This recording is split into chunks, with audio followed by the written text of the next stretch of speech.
So, Hayley, do you feel the level of support you get from the British government is adequate for your needs? Unfortunately, it's definitely far from adequate. At the moment, to cut a long story short, my daughter Mia, at the moment, it feels like all she has a right to is education. At the moment, Mia attends school, which is wonderful, but there's so much restrictions that have been placed on Mia because she's disabled. Obviously, as a wheelchair user, she cannot access all the facilities that other non-disabled children can access.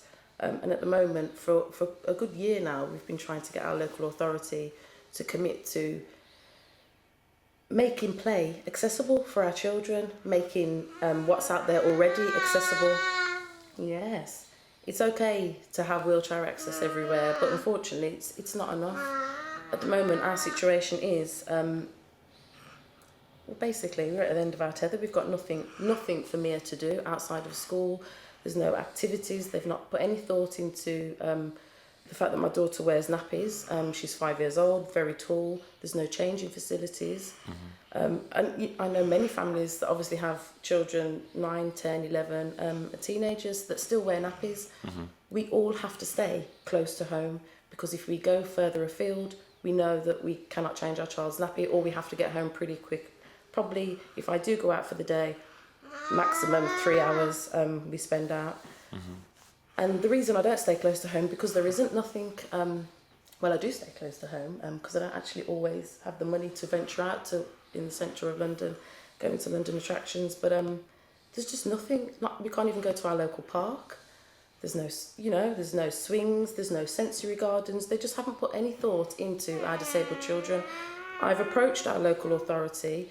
We have had meetings with councillors and heads of departments, and I'm just sick of the excuses. They haven't got money for our disabled children, but they've got money, for other purposes. I don't care what it is. Unfortunately, you become very selfish when you're in this situation because all I can see is that we are isolated, we're cut off from society, there's no inclusion at all, and it's very depressing.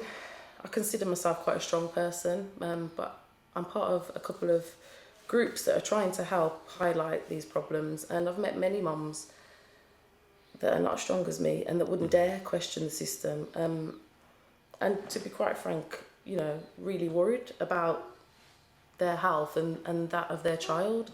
I don't want to hear about another mother taking her life and the life of her disabled child because she feels there's no support, there's nowhere to turn. They're great with the talk and telling us that, disabled children apparently is at the top of their list at the moment. This is what our local MP is saying. But I need to see some evidence of that. This has been a good 2 years now. I've been phoning up every half term, every holiday, weekends. I'm constantly phoning up and asking, can you please provide us with tickets at least to somewhere? Can you put hoists in our local park so we can go there? Maybe we won't be able to go on the swings, but at least I can spend the day in the park and change a bottom. They've put a restriction on how many nappies a day our children can have. Apparently our disabled children only need 4, if you're lucky.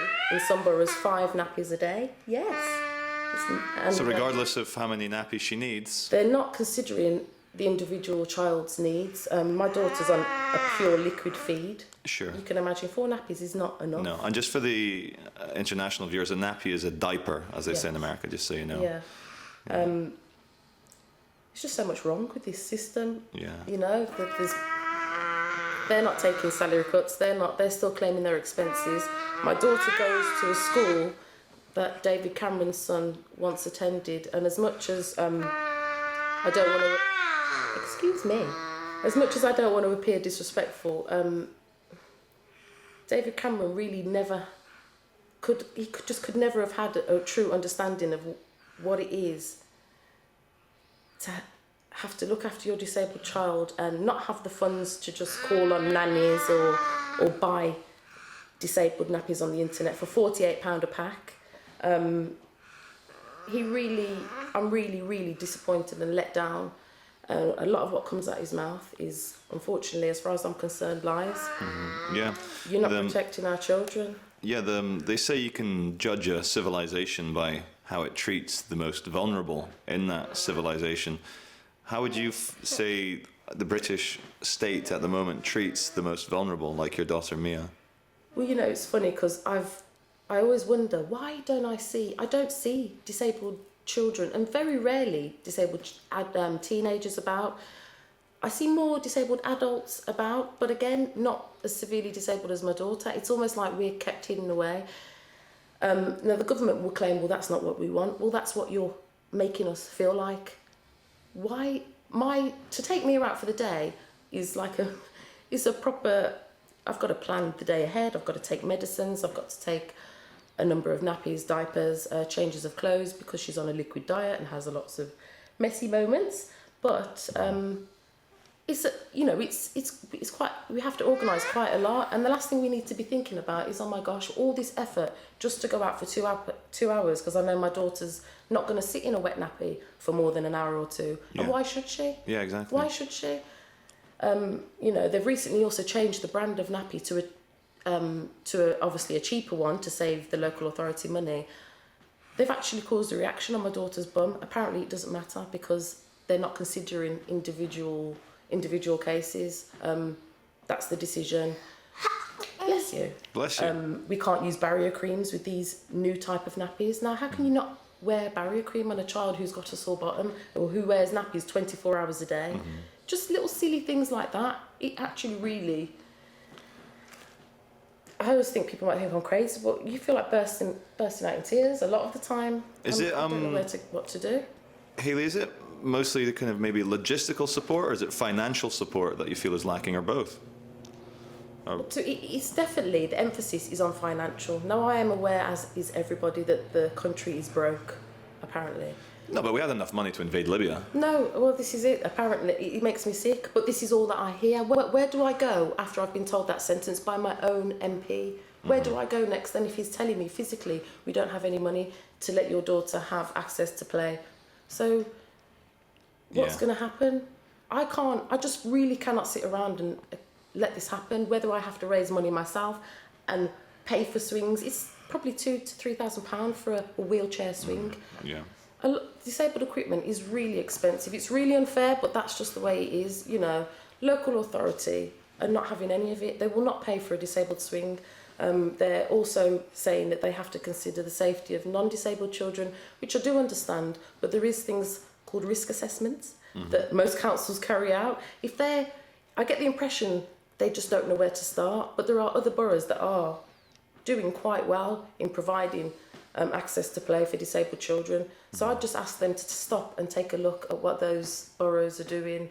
There's so much to be put right. The public transport system, Boris Johnson suddenly wants to improve it for disabled people because of the Olympics. For 2 years, was campaigning and trying to highlight that bus drivers wouldn't even let me get on a bus with my daughter because she didn't look disabled and her wheelchair didn't look like a wheelchair. I can't get on a tube. That's just out of the question. I wouldn't even dare to consider it. It's just neglect.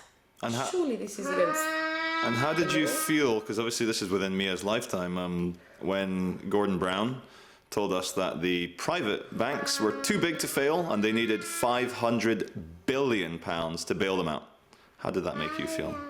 I just, it's a load of rubbish. There's money that they could be taking out of so many places. To be taking it out of the society is just despicable. They are disgraceful people. They're greedy. They're on salaries that half of us wake up that are in my situation. We wake up in the morning counting change. We might not even have enough money for a bottle of milk, for a cup of tea. I bet they don't wake up in the morning wondering, can they go out for the day, or can they... it really makes me sick and really makes me angry. The salaries, the expenses scandal, it's a joke. And apparently we own 84% of the Bank of Scotland. Well, if that's the case, why a small business is failing? Why aren't they giving money to people who need it, who are trying to put back into the economy? It's just, there's so many Well, one thing we can't even figure out is who do we owe all this money to? Like, who's the guy who's the creditor? Like, we're all in debt, but who's the creditor? Like, who does Britain owe the national debt to? I'd be interested to know the answer if you ask that question, or will they even give you an answer? Because so if there was, like, say, two things that could improve Mia's life right now and your life, what would they be? it would be to have, as simple as that, somewhere to go with my daughter after school, weekends, for her to not just have school to look forward to. So whether that's improving what's already in place by putting now hoists in toilets, in disabled toilets, should be mandatory, because all disabled children will be adults one day, and more than 50% of those disabled children and adults will wear nappies, diapers. So it's a necessity. It's not a luxury. We need hoists for us to be able to go out and mingle in the community. And I think each borough definitely needs to look, each community needs to look close to home and see and ask where are my disabled community? What are they doing? You know, we're at home waiting for someone to please recognise that we're being shut away behind closed doors. You know, I feel so blessed. My daughter's so happy. I love her to pieces. But my life just feels like it's getting increasingly harder and harder. She's getting bigger. She might be disabled and non-verbal, but she knows happiness. She knows love. She lets me know when she's not happy. The whole 6 weeks holidays was a real distressful time. She was really unstimulated. There was a lot of pressure on me to try and keep her happy. You know, as a mother, you then end up with a guilt trip and never feel like we're doing enough. Yeah. But she's wonderful. She's a blessing. Please don't make it any harder than, you know, what it already can be. I think it's basic human rights for our children to have access to play, for them to develop and for them to be accepted by the community. The only reason I think people stare at us so much is because it's really obvious that they don't see disabled children or people out enough. Mm-hmm. Otherwise, why are people so shocked to see me out with my child? I mean, that doesn't really bother me so much. I know people are probably scared of what they don't know, but stop keeping us hidden, leaving us feel like we've got to hide away. Just give us somewhere to go. And don't keep giving us the talk. I need to see action. I feel very close to the edge, but fortunately, I'm not going to do something that's going to impact negatively on my child. I want to do something that's going to make them stand up and listen and take notice. Yeah. To what we're saying.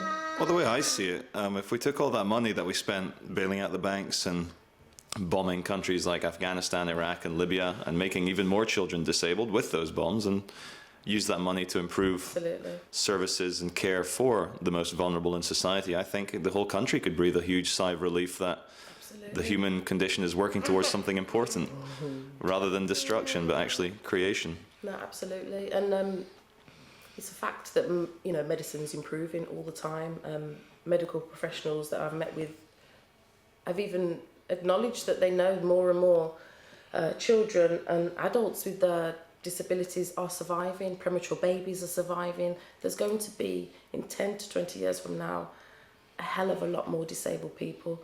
You know, don't wait until we're at breaking point. And you know, you only hear about a few cases on the news of mothers that are doing drastic things or carers. There's so many more out there, and I really want to be a voice for those carers, because it hurts me to know that they don't speak up, and because they're scared. They don't know that they're allowed to challenge what's been presented to them. You know, if we don't challenge it, it's never going to be improved. Mm-hmm. I don't feel like David Cameron has a true understanding of what we're going through, unfortunately. I know people may think so because of his son, bless Ivan. But no, he doesn't. He paid for nannies. You know, he had constant support because he had the financial means to do so. Mm-hmm. I can't for 1 minute take away from the fact that, of course, he experienced emotionally what all of us experience when you see your child suffer. Mm-hmm. But no way does he know what it's like to live our life. Yeah. I would challenge him to come and live a day in the life of me and Mia, and come and take care of Mia for the day, and see how you feel after a long day of feeling like you've really disappointed this wonderful little child. And you know, so. Hayley, thank you very much for that. That's okay. And thank you, for Mia. listening. Thank you. Cheers.